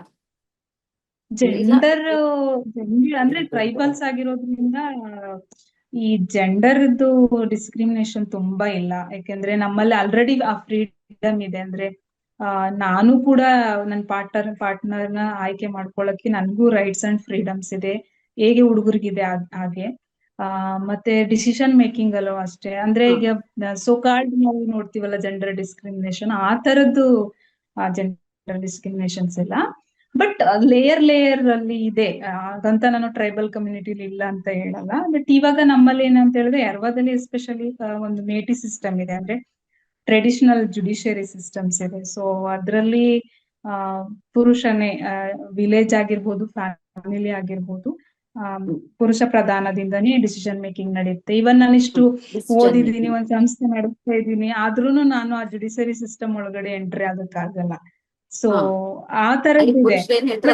ಹುಡುಗಿರ ಮಾತಿಗೆ ಬೆಲೆ ಇಲ್ಲ, ಇನ್ನೆಷ್ಟು ಎಜುಕೇಶನ್ ಆದ್ರೂ ಕೂಡ ಅದು ಅಂದ್ರೆ ಅನ್ಹರ್ಡ್ ಅಂತ ಹೇಳ್ತಾರಲ್ಲ, ಅದು ಹುಡುಗಿರು ಹೆಂಗಸರಿಗೆ ಅದು ಕೇಳಿಸ್ಕೊಳಕ್ ಅವಕಾಶನೇ ಇಲ್ಲ ಅಲ್ಲಿ. ಎಸ್ಪೆಷಲಿ ಆ ಜುಡಿಷಿಯರಿ ಸಿಸ್ಟಮ್ ಏನಿದೆ ಅದ್ರಲ್ಲಿ ಎಲ್ಲ ಗಂಡಸರದೇ ನಡೀತದೆ. ಅವ್ರೇನೆ ಸೇರೋದು, ಅವ್ರೇನೆ ಡಿಸಿಷನ್ ಮೇಕಿಂಗ್ ಬರೋದು, ಜಸ್ಟ್ ನಮ್ಗೆ ಇನ್ಫಾರ್ಮೇಶನ್ ಬರುತ್ತೆ ಅಷ್ಟೇ. ಓಕೆ ಆಶಾ ಅವರೇ, ವುಮೆನ್ಸ್ ಡೇ ಹತ್ರ women's day March 8 women's day ನಾವು ಆಚರಿಸ್ತಾ ಇದ್ದೇವೆ. ಈ ಸಂದರ್ಭದಲ್ಲಿ ನೀವು ಏನ್ ಹೇಳಿಕ್ ಇಷ್ಟಪಡ್ತಾ ಇರ್ತೀರ? ಅಂದ್ರೆ ಹೀಗೆ ಸಾಕಷ್ಟು ಶಿಕ್ಷಣದಿಂದ ವಂಚಿತರಾಗಿರುವ ಮಕ್ಕಳಿರ್ಬೋದು, ಇಲ್ಲ ಬುಡಗಟ್ಟು ಜನಾಂಗ, ಇಲ್ಲ ಬೇರೆ ಯಾವ್ದು ಸಮುದಾಯಗಳಿರ್ಬೋದು, ಶಿಕ್ಷಣದಿಂದ ವಂಚಿತರ ಆಗಿರ್ತಾರೆ ಮಕ್ಕಳು. ಯಾಕಂದ್ರೆ ಫೆಸಿಲಿಟಿ ಇರುತ್ತೆ, ಕಲಿಬೇಕು ಅಂತ ಆಸೆ ಇರುತ್ತೆ, ಆದ್ರೆ ಕೆಲವೊಂದು ಏನಂತ ಹೇಳಿದ್ರೆ ಮನೆ ಪರಿಸ್ಥಿತಿಗಳು ನಮ್ಮನ್ನ ಮುಂದೆ ಹೋಗ್ಲಿಕ್ಕೆ ಬಿಡಲ್ಲ. ಅಂತ ಮಕ್ಕಳಿಗೆ ಏನ್ ಹೇಳ್ತೀರಾ ನೀವು? ಅಂತ ಮಹಿಳೆ, ಎಕ್ಸ್ಪೆಷಲಿ ಹುಡುಗಿಯರ ಎಜುಕೇಶನ್ಗೆ ನೀವ್ ಏನ್ ಸಜೆಷನ್ ಕೊಡ್ತೀರಾ?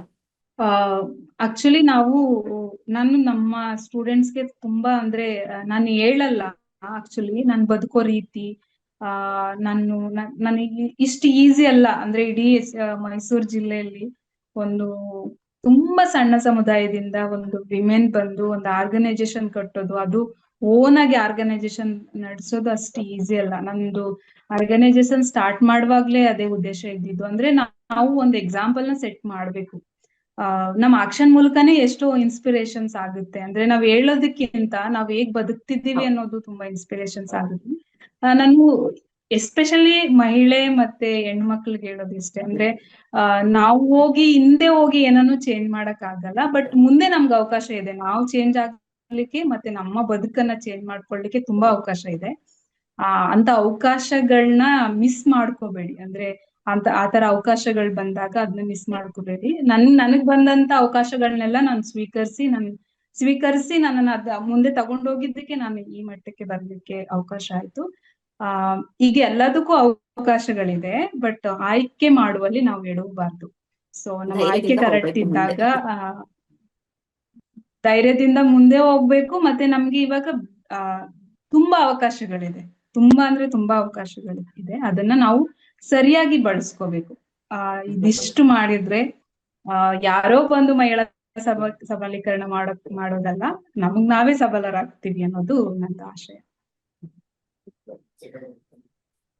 ಇಲ್ಲಿ ತನಕ ನಮ್ ಜೊತೆ ಇದ್ದು ನಮ್ಗೆ ಆಶಾ ಅವರು ತಮ್ಮ 7 ಏಳಿನ ಜರ್ನಿಯಲ್ಲಿ ಇಷ್ಟೊಂದು ಸಾಧನೆ ಮಾಡಿ ಒಂದು NGO ನ ಸ್ಥಾಪಿಸಿ ಅದರ ಮೂಲಕ ಶಿಕ್ಷಣಕ್ಕೆ ಒಂದು ಅವೇರ್ನೆಸ್ ಕ್ರಿಯೇಟ್ ಮಾಡ್ತಾ ಇದ್ದಾರೆ. ಶಿಕ್ಷಣ ಎಷ್ಟು ಇಂಪಾರ್ಟೆಂಟ್ ಅಂತ ಹೇಳಿ ಅವೇರ್ನೆಸ್ ಕ್ರಿಯೇಟ್ ಮಾಡ್ತಾ ಇದ್ದಾರೆ. ಪ್ಲಸ್ ಮಕ್ಕಳು ಒಂದು ಹಾಡಿಯಿಂದ ಒಂದು ಕಡೆ ಹೋಗ್ಬೇಕಾದ್ರೆ, ಈಗ ಸಿಟಿಗಳಿಗೆ ಹೋಗ್ಬೇಕಾದ್ರೆ ಯಾವ ರೀತಿ ಚೇಂಜಸ್ ಆಗ್ಬೇಕು, ಯಾವ ರೀತಿ ಬಿಹೇವ್ ಮಾಡ್ಬೇಕು ಅನ್ನೋದನ್ನ ಅವರು ಒಂದು ಚೆನ್ನಾಗಿ ಕಲಿಸಿಕೊಡ್ತಾ ಇದ್ದಾರೆ ಮಕ್ಕಳಿಗೆ. ಕಲಿಸಿಕೊಡೋ ಪ್ರಯತ್ನವನ್ನು ಮಾಡ್ತಾ ಇದ್ದಾರೆ. ಸೊ ಈ ಸಂದರ್ಭದಲ್ಲಿ ನಾವು ಆಶಾ ಅವರ ಕೆಲಸ ಕಾರ್ಯಗಳು ಇನ್ನಷ್ಟು ಉತ್ತುಂಗಕ್ಕೆ ಇರ್ಲಿ, ಅವ್ರು ಇನ್ನಷ್ಟು ಸಾಧನೆ ಮಾಡುವಂತಾಗ್ಲಿ, ಇನ್ನಷ್ಟು ಅವರ ಫೌಂಡೇಶನ್ ಗಳ ಮೂಲಕ ಇನ್ನಷ್ಟು ಮಕ್ಕಳು ಒಳ್ಳೆ ಎಜುಕೇಶನ್ ಪಡ್ಕೊಂಡು ಉತ್ತಮ ಸ್ಥಾನಕ್ಕೆ ಇರ್ಲಿ, ಅವರ ಕನಸಲ್ಲಿ ನನಸಾಗ್ಲಿ ಅಂತ ಹೇಳಿ ಈ ಸಂದರ್ಭದಲ್ಲಿ ಅವರಿಗೆ ಶುಭಾಶಯ ಕೋರ್ತಾ ನನ್ನ ಕಾರ್ಯಕ್ರಮ ಮುಗಿಸ್ತೇನೆ. ಥ್ಯಾಂಕ್ ಯು ಆಶಾ ಅವರೇ, ಧನ್ಯವಾದಗಳು ನಮ್ಮ ಜೊತೆ ಇದ್ದದಕ್ಕೆ.